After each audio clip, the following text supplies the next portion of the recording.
Beneath the ordinary world lies a veil, and behind it, the voices of the lost still whisper. We are your guides into the shadows, where true crime meets the paranormal. From chilling crimes to haunted histories, we uncover the stories that refuse to rest. This is Veil of Echoes.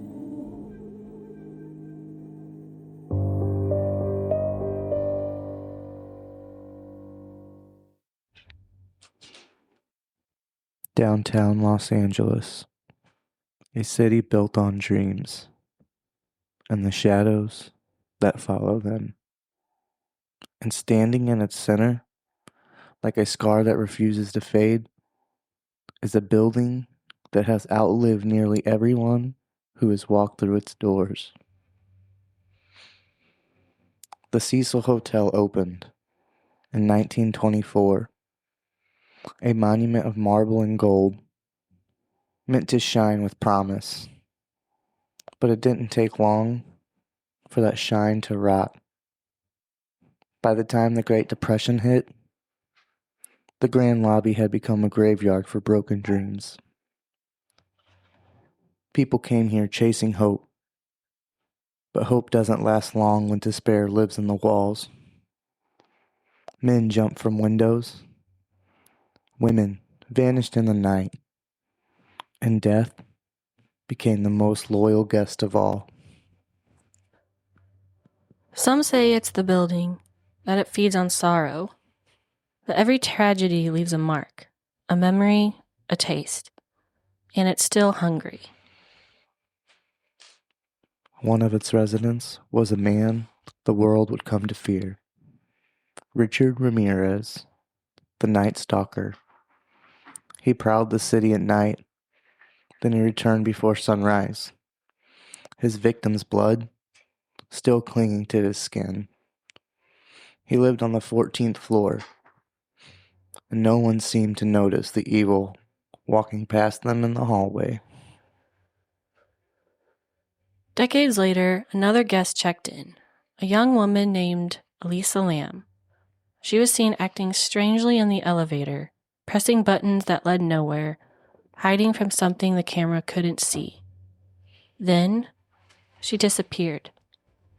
For 19 days, the hotel whispered with rumors, until she was found, floating in the water tank on the roof. The guests who came after swore the water tasted strange. They showered in it, brushed their teeth with it, and never knew whose ghost they carried home. Some say the Cecil is cursed. Others think it's haunted. But maybe it's something worse. A place where tragedy doesn't just happen. It's invited.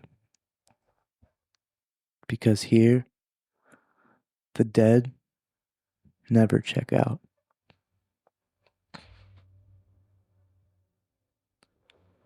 Hey guys, welcome back to Veil of Echoes.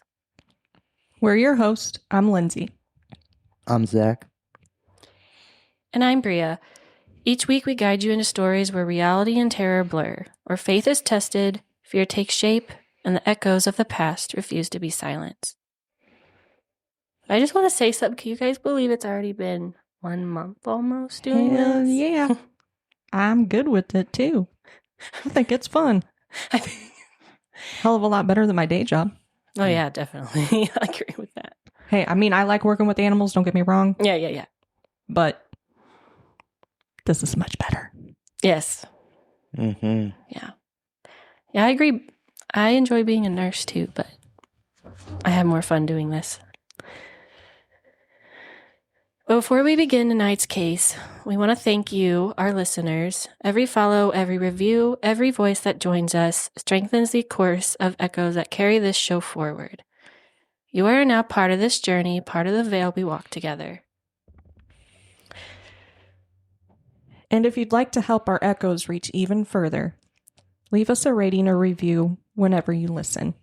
Follow Veil of Echoes podcast on TikTok, Instagram, and Facebook.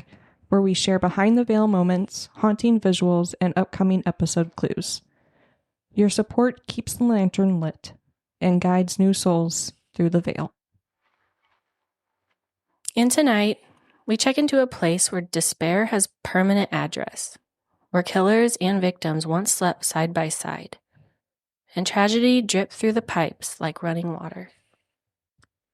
14 stories high, built on broken dreams and haunted whispers, the Cecil Hotel looms over downtown Los Angeles like a monument to misery. From Richard Ramirez's shadowed stay to the chilling disappearance of Elisa Lam, this building has earned its reputation as a black hole of misfortune. Some call it cursed. Others call it evil. But whatever lives inside these walls, it's been waiting for us to open the door. And before we begin, a warning. This episode contains discussions of death, suicide, mental illness, and disturbing true events. Listener discretion is strongly advised. We share these stories not to sensationalize, but to remember the lives touched by tragedy, and to explore the lingering echoes left behind.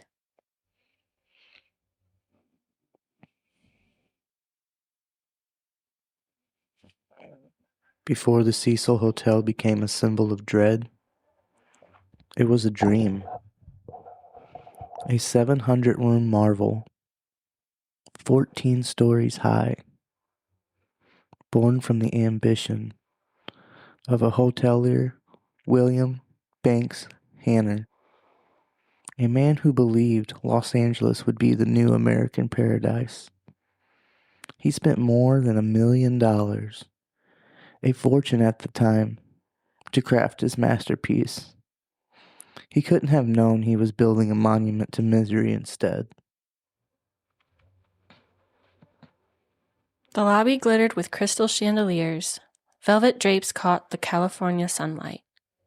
It was the kind of place where you could forget the world outside until the world came crashing in. Luxury turned to dust overnight. The laughter that once filled the halls was replaced by silence and the rattle of hunger outside its doors. Then came the Great Depression. Dreams dried up overnight, the wealthy guests vanished, and the Cecil's golden glow dimmed to gray.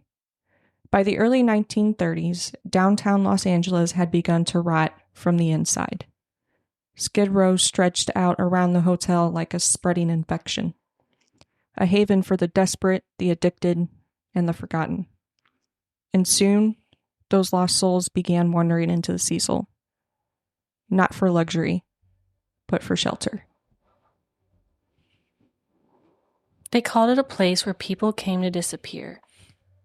Some checked in for a night and never checked out. Others leaped from the upper floors, their names forgotten, their deaths recorded in cold print. Another suicide at the Cecil Hotel. The first was W.K. Norton in 1931. He checked in under a false name and never woke up. A handful of poison capsules were found beside his bed. But he was only the beginning. Within a decade, others followed. A woman who leaped from her 9th floor window. A sailor who slit his own throat. A mother who fell, taking a passerby with her. The Cecil had become a vertical graveyard. Each floor, another story of despair. Guests whispered about strange sounds at night. Phones ringing from empty rooms. Windows opening on their own. Even the staff began to wonder if the building itself was alive. Maybe it wasn't the hotel that was cursed. Maybe it was the city, and the Cecil was simply where all that darkness gathered. The walls had started keeping score, and long before the Cecil would attract more than just the desperate. It would call to something else entirely.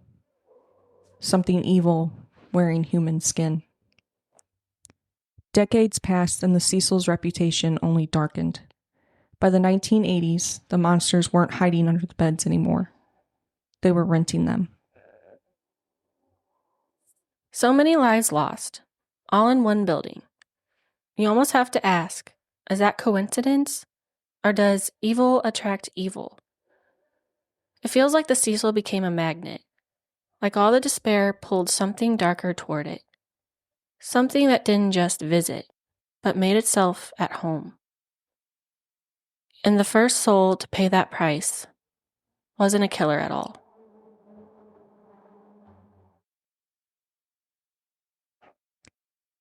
Long before Richard Ramirez ever stepped through its doors, the Cecil's innocence had already been shattered. In June 1964, a retired telephone operator named Pigeon Goldie Osgood was found murdered in her small room on the 6th floor. She was 65 years old, known by everyone downtown for feeding pigeons in Pershing Square, a gentle woman living quietly in a place that had long forgotten gentleness. Her room was ransacked. Her Dodgers cap lay beside her body. She'd been sexually assaulted, beaten, and strangled. Her final cry swallowed by the city outside. Police arrested a transient seen nearby, clothes stained with blood, but the charges were dropped. Her case was never solved. After that, something changed.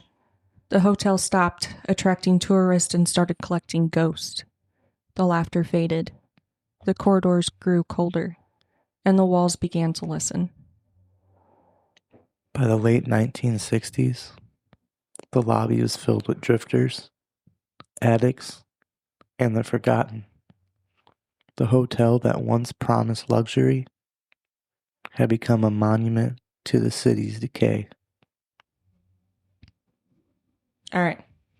What do you two think? Can a place really call to be evil, or do killers and tragedy find their way? I mean, I think bad energy attracts bad energy, you know? Yeah, I don't think it's the location. I believe it's the people, because, Yeah. But is there something darker? I mean, I could say yeah. I mean, you never know what it was built on. True. Because, Fenton Walmart was built on an Indian burial ground. Yeah. Yeah. I mean, it could be. I mean, piss off enough ghosts. Yeah. Here I come. I mean, there's a reason, I guess, because look at it. I mean, this was just the beginning of everything, but still, look at what happened long after. Yeah. There's a lot of weird things. Oh, yeah. Yeah, because, is it the building itself or, the ground that it's built on? Because the ground always be staying longer than the building will stand. I really think it has something to do with the grounds. Mm-hmm. And it could not be any of that at all. It could just be coincidences. Yeah, weird coincidence. Very weird coincidences. Mm-hmm. Extremely weird. And it's kind of sad that well, I'm sure he was that wealthy guy who built it. Yeah, I wonder what he thought about all of this. During the Great Depression, unfortunately, that's when it seemed to go downhill. Mm-hmm. Well, if you look at the Great Depression, everything went downhill. Everything went to shit. Oh, yeah. Sadly, they weren't ready. No. I don't really know how you prepare for a situation like that either. Kind of reminds me of Oliver Twist. Them walking up to the Cecil Hotel. Please, sir, may I have some more? What is that? Oliver Twist. What is that? It's a movie. Oh, I've never seen it. You've never seen that? No. You read the book? No.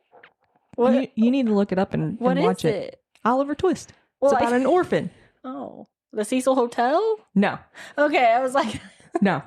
no, I've never seen that. I've Is it heard sad? the book. It's been a minute since I've watched it. Ish. I think it is a little bit.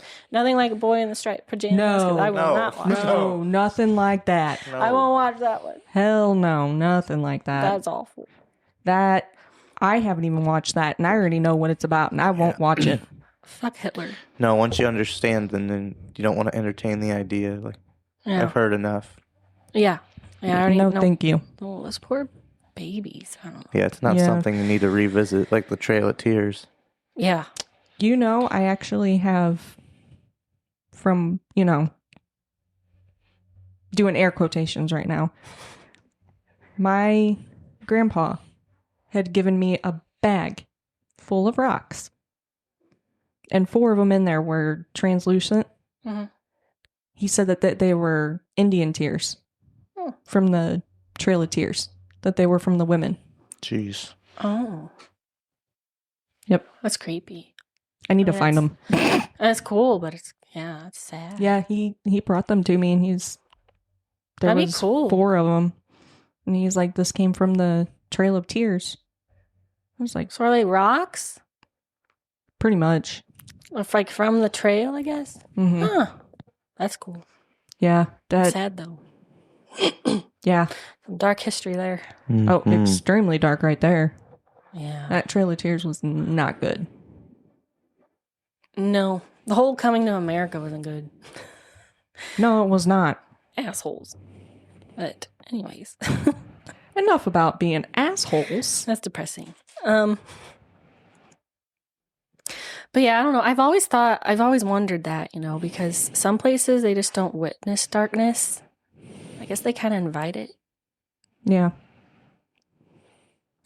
Well, and for Richard Ramirez, it felt like the Cecil opened its doors just for him.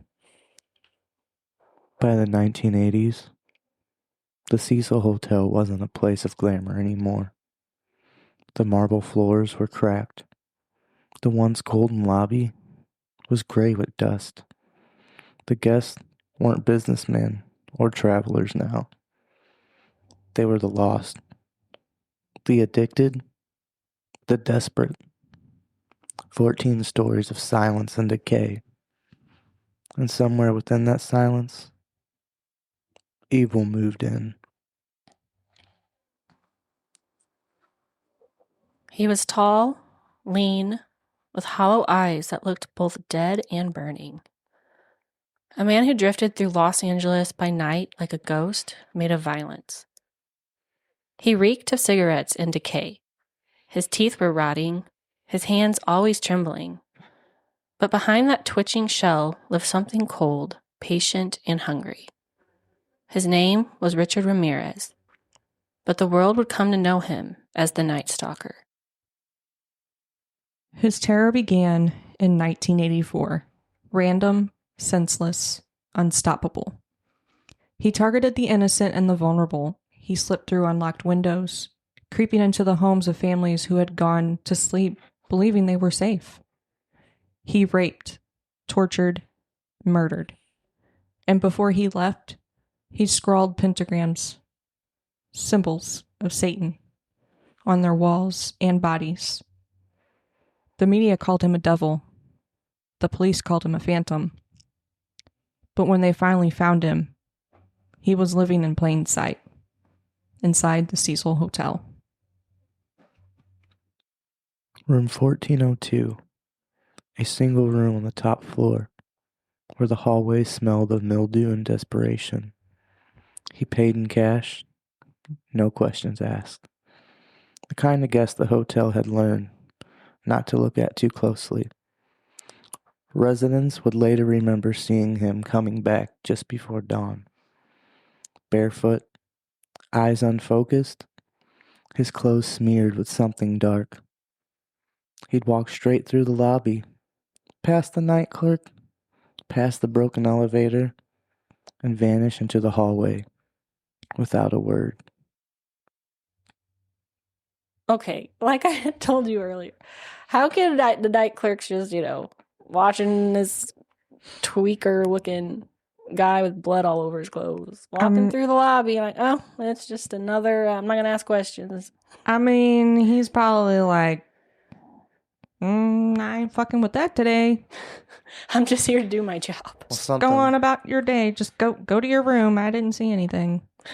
It had to be because he was paying in cash, because from the accusations, they saw him coming back covered in something and no one ever said anything, so. Ooh, what if he was covered in barbecue sauce? That's like, I mean, I guess that's possible. Yeah, I mean, it's what? Because people not going to want to think, oh, that's blood. Yeah. They're going to be like, dude had a fun time at the barbecue. Especially if he's returning that way every night.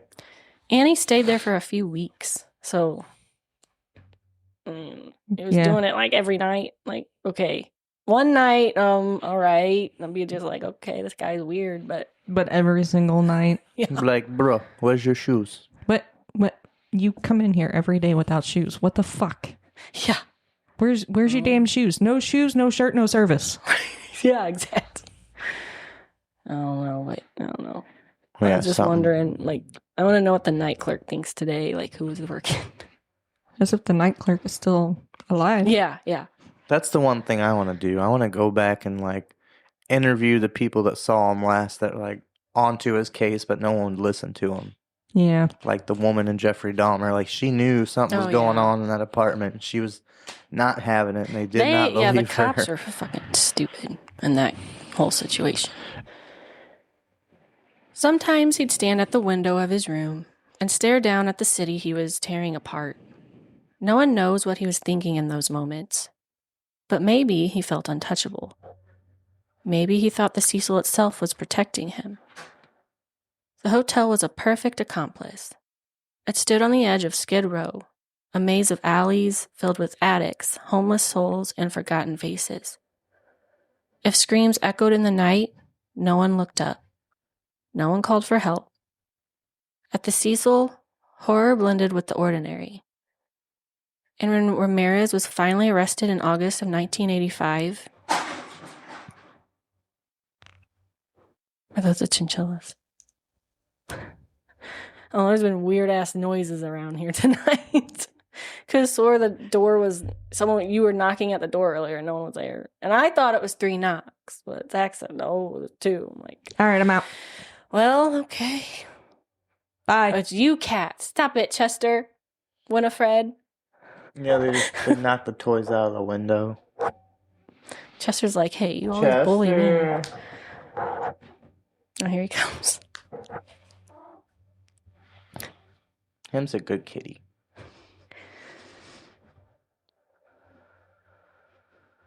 And when Ramirez was finally arrested in August 1985, he showed no remorse. In court, he grinned. He carved pentagrams into his hand and shouted, "Hail Satan."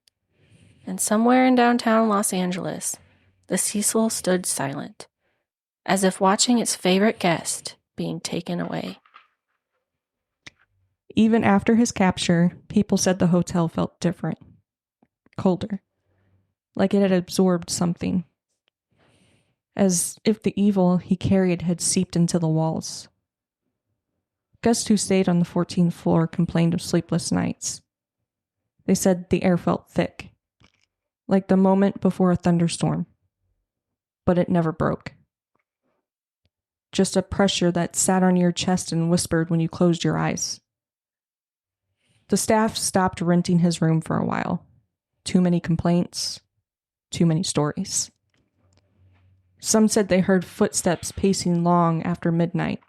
Others claimed the faint scent of blood never went away, no matter how many times they scrubbed the floors. And maybe that's when the Cecil began changing again. Because once it had given shelter to one monster, another one soon followed.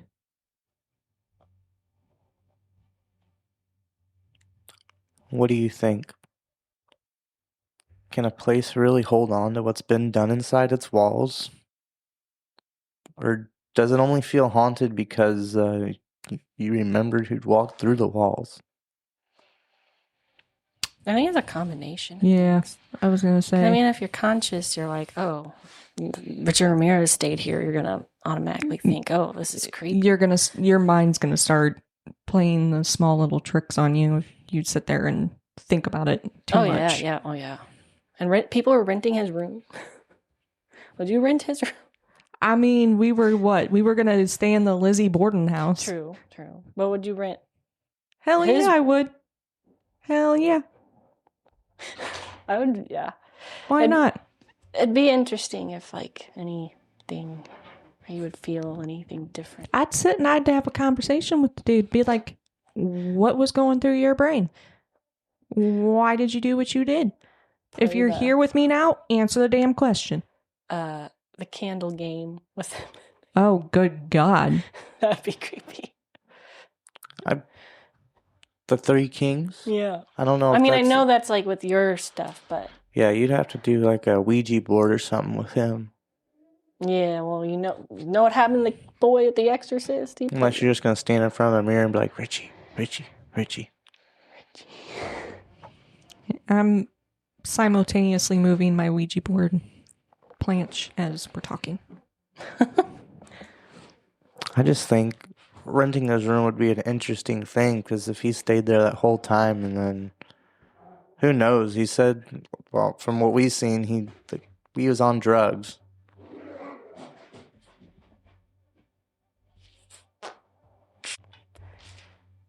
Yeah. I mean, when you're on drugs, I don't know. When you're on drugs, there's a lot of things you can see when you're on drugs. Imagine what he was doing in his room by himself, though. Well, guests were complaining about sleepless nights after these events. After he was long gone renting his room, they said they were having sleepless nights. So, I mean... But then that makes you think, like, if your conscience is just playing games on you. Yeah. It could just be the negative energy, because, I mean... collision of energies is going to make anyone feel weird, and that's going to give you those shivers, and you're like, something definitely happened here I don't like. Yeah. I mean, it was kind of like when we walked into the prison. You could just feel it. You can feel it. There's a certain set of heaviness that's like all of a sudden among you. Yeah. It is, yeah. You can't tell if it's the actual air you're breathing or the gravity of the situation. Yeah.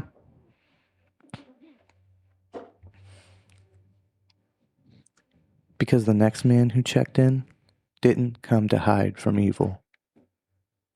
He came to worship it. When the Cecil finally felt quiet after the Night Stalker's capture, some believe the darkness had lifted. But darkness doesn't vanish that easily. It waits. And in 1991, another man answered the call. His name was Jack Unterweger. A writer, a journalist, an Austrian man whose life story seemed almost cinematic. A criminal turned author, a murderer turned celebrity. He claimed to have been reformed, but his redemption was only a costume. Years earlier, in Austria, Unterweger had strangled a young woman with her own bra. He was caught, convicted, and sent to prison for murder. But behind bars, he began to write poetry, novels, memoirs. Critics called him a genius. They said he'd changed. And after serving just 15 years, he was released. Always after serving. Of course. 15 years is still not long enough. Every time. No. When he stepped back into the world, he was greeted not as a killer, but as a cultural phenomenon. He hosted talk shows, gave lectures on prison reform, and wrote for magazines about crime and rehabilitation. But the truth was much darker. The moment he was free, he started killing again. And it wasn't just one or two. All across Europe, women began disappearing. Sex workers alone at night found strangled with their own lingerie. The pattern was unmistakable. But Unterweger was clever. He used his media connections, his charm, and his title as a journalist to stay one step ahead. When police started to suspect him in Austria, he did what many of the lost souls before him had done. He fled to Los Angeles. And where did he check in? The Cecil Hotel. He told friends he was writing an article about American sex workers. He told others he was researching the Los Angeles underworld. But in reality, he was hunting 3 women: Sherry Long, Shannon Exley, and Irene Rodriguez were found murdered within weeks of his stay, each one strangled with her own bra, just like the women he had killed before. The same signature, the same ritual, the same darkness. Reborn on the other side of the world. When investigators finally connected the dots, Jack Unterweger fled again. First to Miami, then across Europe. But the trail of bodies led right back to him. He was captured in 1992. At his trial, prosecutors laid out the evidence: fibers, witnesses, travel records.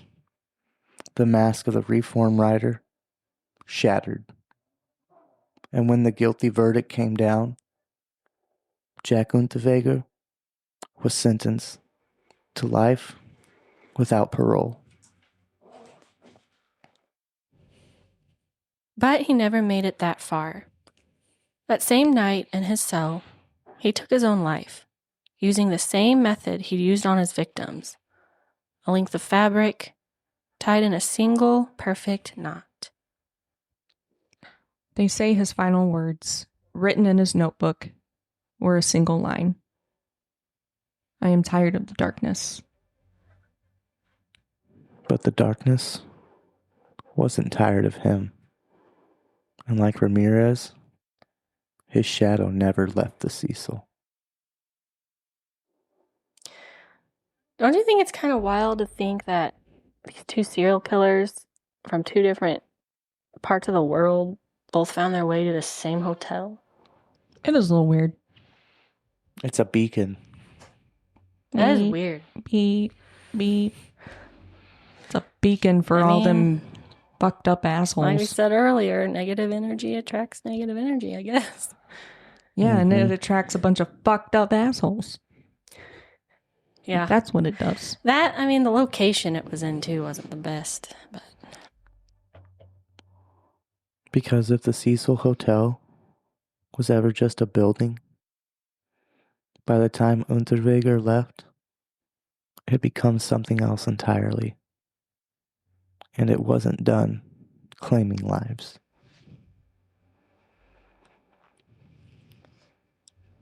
by the time the 2010s arrived, the Cecil Hotel had already earned its reputation. A place where tragedy felt inevitable, where stories of death and despair had become part of the wallpaper. But the story that would finally seal the hotel's fate didn't begin in blood or violence. It began with a young woman who just wanted to see the world. Her name was Elisa Lam. She was 21 years old, a student from Vancouver, British Columbia. Bright, curious, and imaginative. She loved photography, bookstores, vintage clothes, and blogging about her life online. In January of 2013, Elisa set off on a solo trip through California. It was meant to be an adventure, a chance to explore, to grow, and to find her independence. She documented everything on her Tumblr page, posting about her hopes, her struggles, her love of literature. Her writing was raw and honest, sometimes lighthearted, sometimes introspective. She spoke openly about living with bipolar disorder and depression, about feeling anxious and misunderstood. But there was something deeply relatable about her. She could have been any one of us, young, hopeful, and searching. Elisa traveled from San Diego to Los Angeles by train, arriving downtown on January 28, 2013. She checked into the Cecil Hotel, a building with a dark past she likely didn't even know about. At the time, part of the hotel had been rebranded as Stay on Main, a budget hostel that catered to younger travelers. Elisa was placed in a shared room on the 5th floor. Within days, other guests began complaining about her behavior. They said she was acting paranoid, that she would lock them out of their room, hide their belongings, and talk to herself when no one was around. The staff eventually moved her into a private room. It was meant to keep her and everyone else comfortable. Later, Elisa's sister would tell investigators that she'd been diagnosed with bipolar disorder and sometimes stopped taking her medication.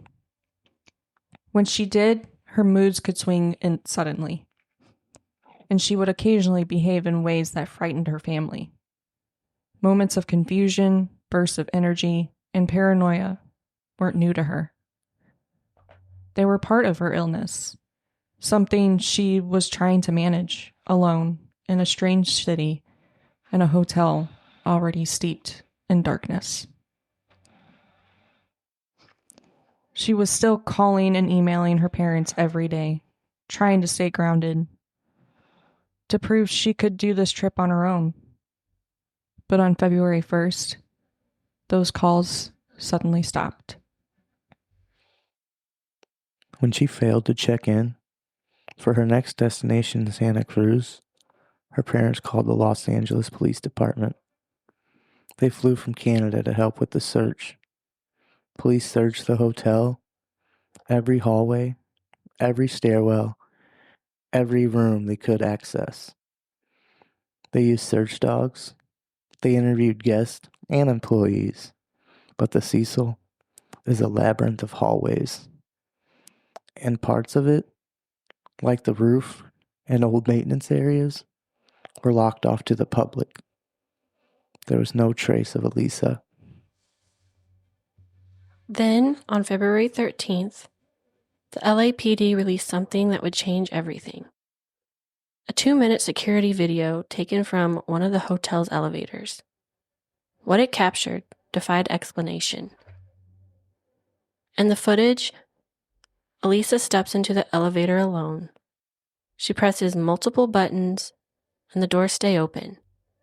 She peeks out, looks to both sides, then hides against the wall as if someone might be following her.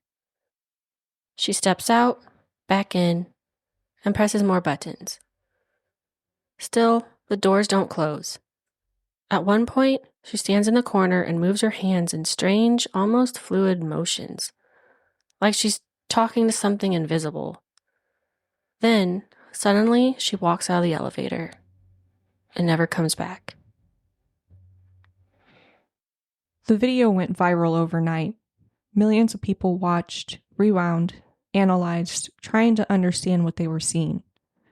Some said she was playing a game. Others thought she was hiding from someone. And many believed she was having a psychotic episode. Whatever it was, the footage was unnerving. And it became the final record of her life. For 19 days, Elisa was missing.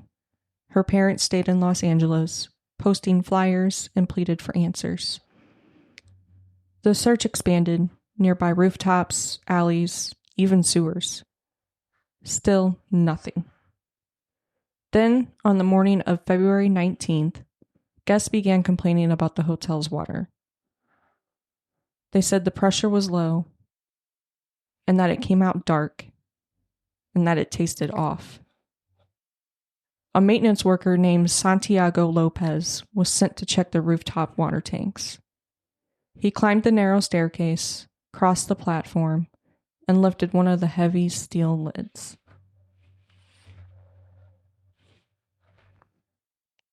Inside that tank, floating face up in the cold water, was Elisa Lam.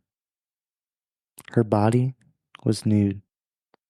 Her clothes, the same ones she wore in the elevator video, were floating beside her. Her watch and hotel key were also inside. The hatch was open when she was found, but investigators were never certain how she got there. The official autopsy listed her cause of death as accidental drowning.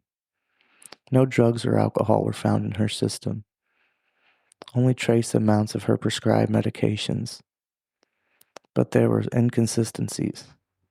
In questions, the report didn't answer. How did she get onto the roof in the first place? The doors were locked, alarmed, and only staff had access. The tanks were nearly 8 feet tall and required a ladder to climb and strength to open. And if she somehow climbed in there on her own, how did the hatch close afterward? There were theories that she was chased, that she was hallucinating, that something unseen was waiting for her at the top of those stairs. Some even said the Cecil itself had finally chosen her. The footage from the elevator only deepened the mystery. The way she moved, the fear on her face, the way the doors refused to close. Almost as if the building itself wanted to keep her there. Some people believed Elisa was a victim of her own illness, caught in a manic state that led into her danger. Others believed the hotel's history had finally consumed her, that she'd become its latest offering. Whatever you believe, her death was a tragedy. A young woman who wanted to see the world, who left behind journals, photos, and the echoes of a life that ended far too soon. And maybe that's what makes her story so haunting. That we can see her, hear her, and still not understand what we're witnessing. Elisa Lam became the last chapter in the Cecil's long history of darkness. Her death brought worldwide attention and finally forced the hotel to close its doors. But for those who have stood outside its walls since, they swear they can still feel her presence and the building's quiet, hungry stillness. Maybe the Cecil isn't haunted by ghosts at all. Maybe it's haunted by memory. So, when you guys think about Alicia's case, do you believe it was a tragic accident or a stranger? I mean, the medication theory makes sense, but what don't make sense is How she got in the damn water tank. Yeah, had access to the roof. It was supposedly Locked, and alarmed. yeah. That is a good question. Yeah. And who found her? One of the maintenance guys. Just with everything they're saying, I feel like there'd be more, which, I mean, I guess I didn't really look too much into the autopsy, but like broken bones and bruises, because it seems like even her being small stature, she was still too big just to squeeze right in there without a problem. Yeah, I don't know what the autopsy report just said accidental drowning. But then I read that her clothes, because she was found naked. Yeah, so they were floating next to her in there, and she was found face up. Theory of that was maybe she took, like in the tank, she took them off because it was weighing her down more. That was one theory. Yeah, but wouldn't you want to weigh more if you're trying to take your own life? Well, that or if she was in a manic state, she probably just didn't know. She was just like, fuck it, I'm going nude. And then by the time she realized, she's like, well, fuck. Yeah. Oh, that's sad. Very. It was definitely... That footage was creepy. Eerie. Yeah, I remember watching it. And it's so grainy, so I was like trying to like... Is someone following her? I don't know, it's just one of those cases that's just... Unfortunately, I don't think we'll ever know. This is going to be one of those cold cases that never get solved. Yeah. Especially since they closed down the hotel already, so.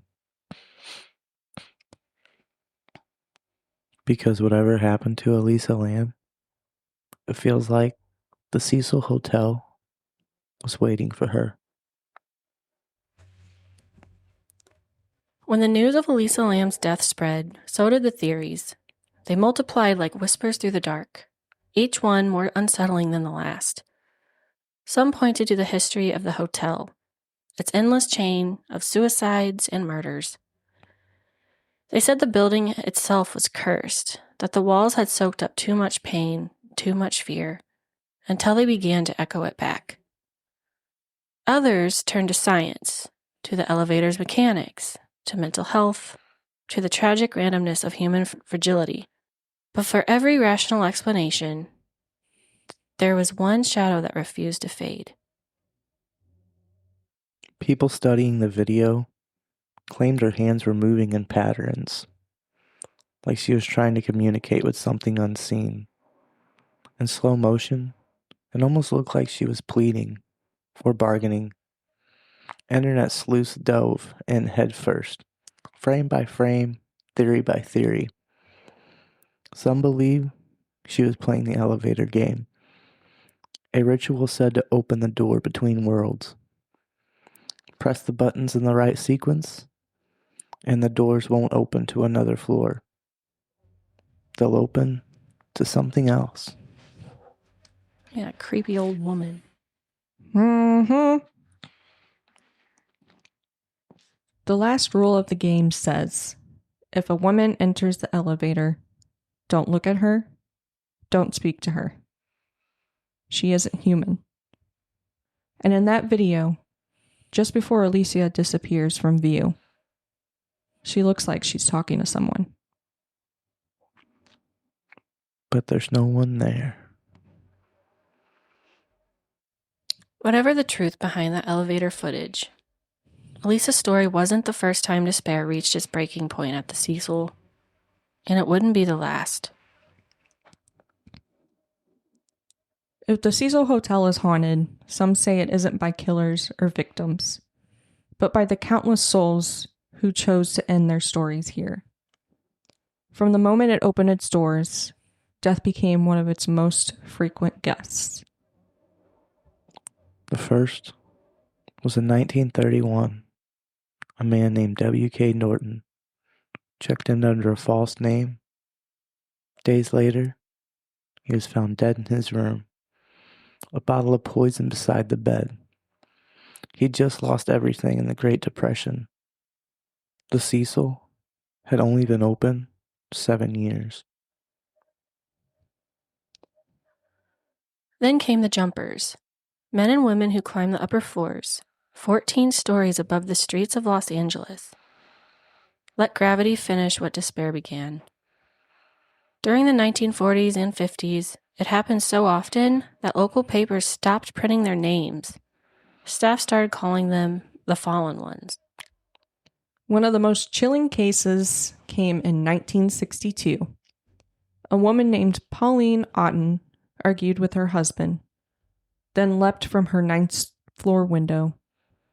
She landed on a pedestrian below, killing both of them instantly. 2 lives ended in a single heartbeat. In 1975, a young woman jumped from the roof. She was only 23. No suicide note, no explanation. Just a body found in the alley behind the hotel.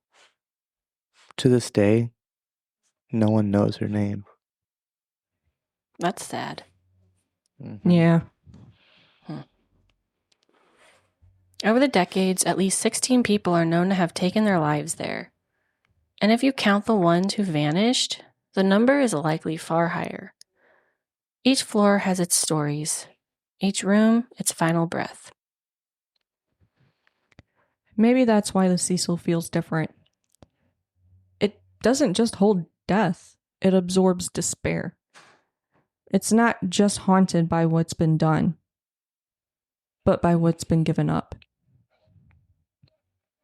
Guests still report cold drafts seeping through the sealed windows and sudden pressure in their chest when they pass through the upper landings, like the air itself remembers falling.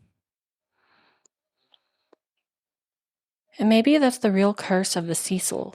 Not the ghosts that linger, but the grief that never left. For those who have stayed at the Cecil since, the stories haven't stopped. Guests have described waking in the night to the sound of footsteps pacing the hallway outside their door. But when they look, the hallway is empty. Others say the elevator doors open on their own, even when no buttons have been pressed. One man who stayed there in 2014 wrote that he felt something pressing against his chest as he slept. Heavy, cold, deliberate, as if someone were trying to hold him down. He woke up gasping for air. The imprint of a hand was still on his skin. I know those are all signs of sleep paralysis besides the handprint, so that's what I thought. Yeah, sleep paralysis. And then with the imprint of the hand, I was like, okay, maybe that changes it a little bit. Creepy. Another guest said she saw a woman standing at the end of the hallway. Long dark hair, soaked clothing, staring toward the elevators. Why do they always have long dark hair? Creepy. Well, both you and I have long dark hair, so... But it's creepy. It's always, I don't know. So we better watch it. I guess. Mm-hmm. When she blinked, the woman was gone, but the carpet beneath her was still wet. And it isn't just guests. Former staff have claimed they heard phones ringing from other rooms that were no longer connected. One night clerk swore he saw a man walked into the lobby after midnight, approached the elevator, and vanished before the doors opened. Maintenance workers said the hotel itself seemed to breathe. The air would expand and contract, pipes groaning, whispering, as if the walls were trying to speak. Visitors using EMF detectors have reported sudden spikes near the stairwells and pipes. Others bring flowers, leaving them by the elevator in memory of Elisa Lam, as if the building itself needs to be comforted. But what unsettles people most are the voices. Guests have recorded faint conversation through the walls, muffled laughter, a man humming in an empty room, and one voice that keeps repeating the same word. Stay. Security guards who patrolled the upper floors said lights would flicker on one by one, as if someone was walking just ahead of them, and sometimes the air behind them would move, like a breath down the back of their neck. One guest claimed that when she checked in, she left her suitcase by the door and turned to close it. When she turned back, her case was open, her clothes folded neatly on the bed. Housekeeping hadn't come by. The camera showed no one entering her room. People say the 14th floor is the worst of all, colder than the rest, and always quiet. Too quiet. One couple who stayed there said they could hear someone pacing the ceiling, but the room above theirs was sealed shut for years. There's also a shadow. Tall, thin, barefoot, seen walking the hallway, always heading toward the fire escape. No one's ever caught where it goes. Maybe it's the souls who took their lives here. Maybe it's the weight of grief. Or maybe the building itself learned how to mimic the living. Some ghosts haunt because they can't leave. Others haunt because they don't want to. The living may have moved on, but the Cecil hasn't. Its story kept going, changing, shifting, like a spirit refusing to rest. Today, the Cecil Hotel still stands. Its weathered frame rising above downtown Los Angeles, a relic of faded grandeur and lingering dread. Over the years, the city has tried to change it, to bury its darkness beneath fresh paint and new names. In 2011, it was briefly rebranded as the Stay on Main, an attempt to shake off its haunted reputation and attract young travelers with bright colors and modern decor. But the walls were the same. The elevators still groaned. And no matter what they called it, the whispers in the halls never really stopped. Guests checked in expecting a boutique hostel and left talking about cold spots, strange sounds, and the weight of something they couldn't name. A new name couldn't rewrite nearly a century of grief. After years of decline, the building closed again. Then in 2021, it reopened under a new mission, converted into affordable housing through the Skid Row Housing Trust. The same rooms that once held drifters, killers, and lost souls now became home to the unhoused, to veterans, single parents, and the forgotten faces of the city. For a while, it felt like redemption, like the Cecil was finally giving something back. Its halls filled with laughter, music, the sound of life instead of loss. But even that light didn't last. By early 2024, the property was again put up for sale, the program struggling to stay afloat, its future uncertain. The same story, repeating itself through generations, hope, collapse, and silence. Some call it a curse. Others, a mirror of Los Angeles itself. A city that glitters on the surface, but hides its despair in the shadows. Maybe that's the true haunting of the Cecil. Not just the ghost of those who died inside, but the reflection of everyone still trying to survive outside. It was built to be a symbol of progress. Now it's a monument to what happens when hope and horror share the same roof. A place where the past refuses to be forgotten, and the living still sleep beside the echoes of the dead. So before we close the veil tonight, what do you guys believe? What do you think the Cecil Hotel truly is? Do you think it's a haunted relic, magnet for tragedy, or something worse? Something worse. I mean, it seems like when it was a housing development for the unhoused, there wasn't much going on. There wasn't these murders. People weren't jumping to their death. No one was getting killed. Yeah. Yeah. I mean, yeah. I don't know if I'm sure some of the whoever lived there after probably thought they seen something, but I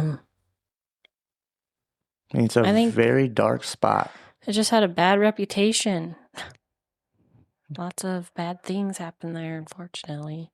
Well, yeah, because a lot of it was suicides. There wasn't very many people going there to murder someone. Most people went there to kill themselves. Yeah. Yeah. Or went there after killing people. Yeah. I'm just like, I killed Mark tonight. I think I'm going to go stay at the Cecil Hotel. Yeah, so most of the ghosts they saw were victims of their own demise. Yeah. Yeah, I can see that. I don't know. It's creepy. But I mean, darkness is strong, and if something's there, it's going to stain there. It doesn't matter what the building becomes, the ground's it's stained. It's a spot of bad energy. Oh, yeah. What do we make of the Cecil Hotel? Was it cursed? Or simply built in the wrong place at the wrong time? Psychologists might say it's the perfect storm of urban decay, poverty, and desperation. That it isn't haunted by spirits, but by human suffering that never found closure. And yet, how do you explain the patterns, the suicides, the murders, the coincidences that stretched across nearly a century?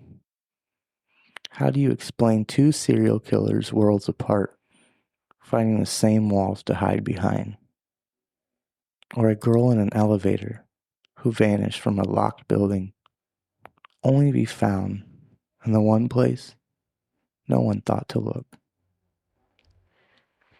The hotel was supposed to be a beacon of hope when it opened in 1924, but maybe it became something else entirely. Maybe all that despair seeped into the concrete, into the pipes, and into the water itself. Guest speaks of whispers, flickering lights, shadows that walk when there's no one there. Some say the air feels heavier near the 14th floor, as if the walls themselves are watching. And maybe they are, because pain leaves fingerprints, and the Cecil has never been clean. Whether you believe in curses or coincidence, the Cecil Hotel reminds us of one thing. Darkness doesn't always live in monsters. Sometimes it lives in places, and those places remember. And that concludes this episode of Veil of Echoes. Thank you again to everyone who's listened, followed, and shared our show. Your support keeps the veil open for us to tell these stories and for others to find their way through it. Remember, we bring you true crime cases every Monday and paranormal stories every Friday, and through October, our special Halloween mini-sodes every Wednesday. Little bursts of darkness to keep the veil thin all week long.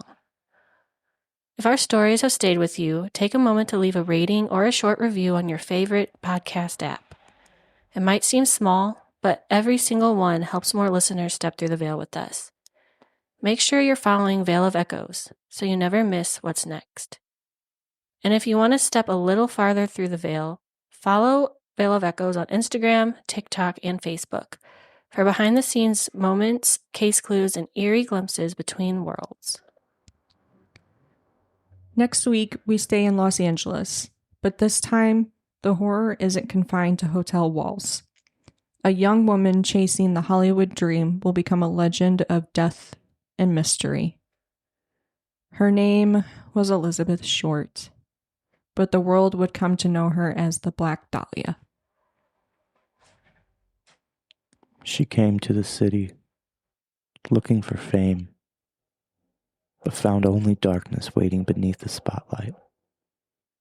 Next week, we follow her final steps and uncover the case that turned Hollywood's golden glow into shadow. Until then, keep your ears open. And the veil closed.